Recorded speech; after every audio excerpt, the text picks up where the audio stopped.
All we got is us look down the bench like it's championship or bust. Next man up. All we got is us look down the bench like it's championship or bust. Next man up. What's up, y'all? What's up, y'all? Welcome to New York Liberty Fan TV. If you didn't know, now you know the New York Liberty are headed to the WNBA Finals. The first time in 21 years. Congratulations, New York Liberty. Last time we was in there was 2002. This is a big deal, y'all. They defeat the Connecticut Sun in Game 4, 87-84. But before I tap in and discuss the New York Liberty and discuss how we are in the WNBA Finals, I need you to do me a favor. Hit the like button, share with a friend, follow us, subscribe to Bucket for Bucket Podcast. This is New York Liberty Fan TV presented by Bucket for Bucket Podcast Network. Please subscribe and turn on your notifications. We are in the building. Again, I'm super hype. I'm trying not to scream too much because I got a little cough all of a sudden coming in from yesterday. So, apologies. So, please bear with me. But this is huge, guys. This is huge. We haven't had a basketball team in New York City reach the finals. That is not the New York Liberty since 1999. Okay, so I want to give that context first before we get any deeper into this. We haven't seen any finals basketball in over 21 years. That's about 23 years. The Liberty last time in the finals was 2002. Obviously, we didn't win. That was our fourth time. But now, fifth time. Let's hope the fifth time is a charm. I think this team really has a really, really good shot to shock the world and to bring a championship to New York City. We deserve this. I'm just wishing this team the best. But let's talk about yesterday's game, Game 4, because it was a tough game. It was hard fought. Both teams really, really played exceptional basketball and made this one of the historic games. So, again, 87-84. Let's look at the team comparison. Looking at the team comparison, Connecticut hit 11 threes to New York Liberty's 10. Connecticut hit more field goals. They hit 35 field goals to New York Liberty's 28. They shot better at 45% to our 41. The assists, New York Liberty won that matchup by 22-21. And then the rebounding where the team that wins this matchup always wins the game, 49-42, the New York Liberty. But in that comparison, I want to look at those field goals made, those three-pointers made. You don't see a lot of teams actually beat the New York Liberty on three-pointers made, especially with us being the team to hit the most threes this season. However, looking at that and then the field goals made, 35 field goals, they shot 45% versus our 41. And, for us to come out with this victory, it says a lot. So I'm going to speak about the physicality, not only the rebounding, I'm going to speak about that physicality because we out-rebounded them by 7. Those who rebound the basketball, keep the plays alive, and give extra opportunities to their teammates are going to pull through. And then also the physicality of the game. Both teams play very, very physical. It's not one team playing more physical than the other. Alyssa Thomas is a physicality in her own, so is Jonquel Jones. But we made it to the line, and we made them pay at the line. So we hit our free throws as well. I think we're probably the best free throw shooting team in the WNBA right now. So we really put our money where our mouth is on that. But I have to speak about the players who really, really held us down. You know our MVP is going to do her thing. You know what it is. But I have to highlight Jonquel Jones and Betnijah Laney. Our leader, Betnijah Laney. Betnijah Laney, I think, has been Betnijah and Jonquel have been the most important players in this series. You know what you're going to get from Sabrina. You know what you're going to get from Stewie. You know what you're going to get from Sloot. But Betnijah Laney and Jonquel Jones have turned it up to another gear to get this team to a next level. First of all, Betnijah Laney recorded her third straight 20-point game. I remember she had one bad game out of the series, I think, and it was, mediocre. She might have had like 3 points, but then she woke up after that. It was like, it's time to play ball, and that she did.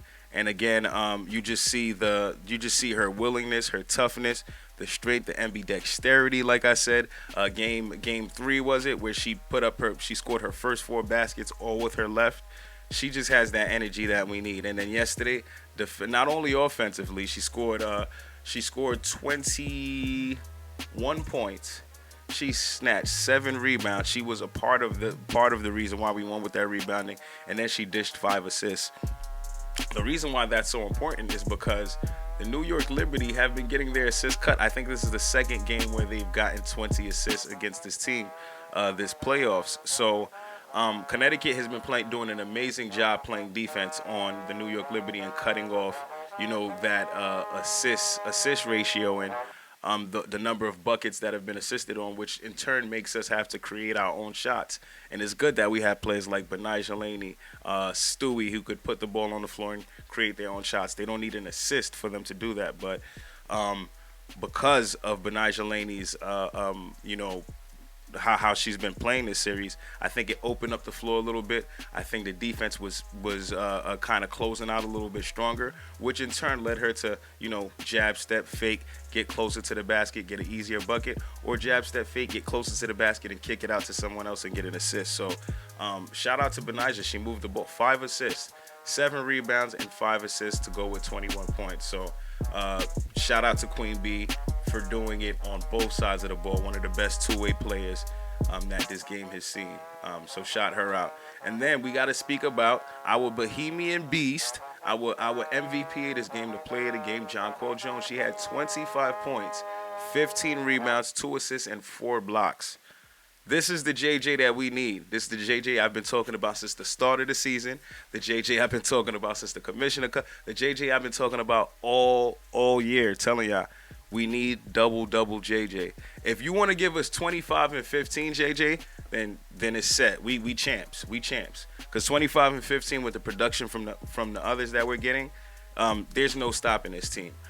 In my heart of hearts, I do believe if the New York Liberty win this WNBA title, I believe that will be through Jonquel Jones' play. That will be through our MVP. She would be the MVP of this series with the numbers that she does, not only on offense but on defense, with the scoring, the rebounding, and just keeping protecting the rim. We do that, we will win this series. We don't need the three-pointers. It's good to see her knock a couple down, but we don't need that. The prolific scoring that you do in the paint is all we need. And for you to put about Jonquel Jones is still one of the best centers in the WNBA. Former MVP, All-Star. But I want it to be known, Jonquel Jones is still one of the best players in the WNBA. Despite her having injuries and being a little bit slow to start the season, we're seeing the rebirth of Jonquel Jones. We're seeing her re-enter like that phase of that all-star superstar basketball. She's one of the best centers in this league, like in league history and currently in this league. So you can't you cannot take you cannot talk about the best centers in the game and and not put Jonquel Jones in this conversation. That's impossible. It's impossible for you to do. Hands down, one of the best. And again, if the New York Liberty want to win the WNBA Finals and win it all, you will have to feature Jonquel Jones. We are going to have these monstrous Herculean efforts, or Xena-like efforts in this case, in order for this team to win. And I have complete faith in them that I think they can do it. So shout out to JJ, the player of the game, our MVP on this one. And now speaking of MVP, Stewie is back. I told y'all last game Stewie is back. Stewie came back for last game with the double-double. I think she had 25 and 11 or 22 or something. And she follows up this one with 27 points, 9 rebounds, an assist, and 2 blocks. Defense, putting in that work. And she hasn't been settling. She shot the 3-ball a lot better yesterday's game. She was 3 of 5. She hit 3 threes. And she was 3 of 5. She was aggressive, but she wasn't relying all on the 3-ball. She definitely took those shots. When she took those threes, it was like, this was the only shot I could take right now. This just makes sense. The shot clock was either winding down or she got it to her when she was open. So she took smart threes. Nothing was forced. She also, like I've been saying, I don't know if you've been listening to the podcast, Stewie. No, you're not. But if you are, we're gonna imagine like you've been listening to the podcast. We've been saying inside out. Breanna Stewart cannot be held in the paint. The interior, she has such a good mid-range. She's tall, great wingspan. She could finish with both hands at the hoop. So it's like, yo, you need to use that. Once you get inside and you start getting that, you start getting to the foul line, you start seeing a couple free throws going, that's going to open up the rest of the floor and the rest of the game, and that's exactly what we needed. So shout out to you, Stewie. And our guard play, Sabrina and Sloot did not have great games offensively. They didn't have great games offensively, but I will point out they had 14 assists and 4 steals between those two, and about 8 rebounds between those two. So they were active. They were active in other ways. They did other things to keep us involved in this game. So you have to shout them out. Sabrina had 5 rebounds and 7 assists along with 2 steals. Sloot had 3 rebounds, 7 assists along with 2 steals. They kept our big three yesterday of Benajelani, Stewart, and JJ. They kept them involved. They kept getting them the ball where they needed it and when we needed to get them to them. So shout out to the ladies for doing that work. And just putting in that effort. We need those generals on the floor to do what they do. So they won. They did the damn thing. They beat the Connecticut Sun in 4 games and now are advancing to their 5th WNBA Finals. Who do y'all got? They are going to see the Las Vegas Aces, who we've seen 5 times this season already. So we're going to our 6th time. Some people think this will be a 5-game series, so we would have to see the Aces and Liberty play each other 10 times this season, guys, if it does go all the way to 5 games. Like some of us are hoping, but we will see. We will see what we get from them. If they will give us a 5-game series. But I can tell you now, Game 1 is October 8th on Sunday.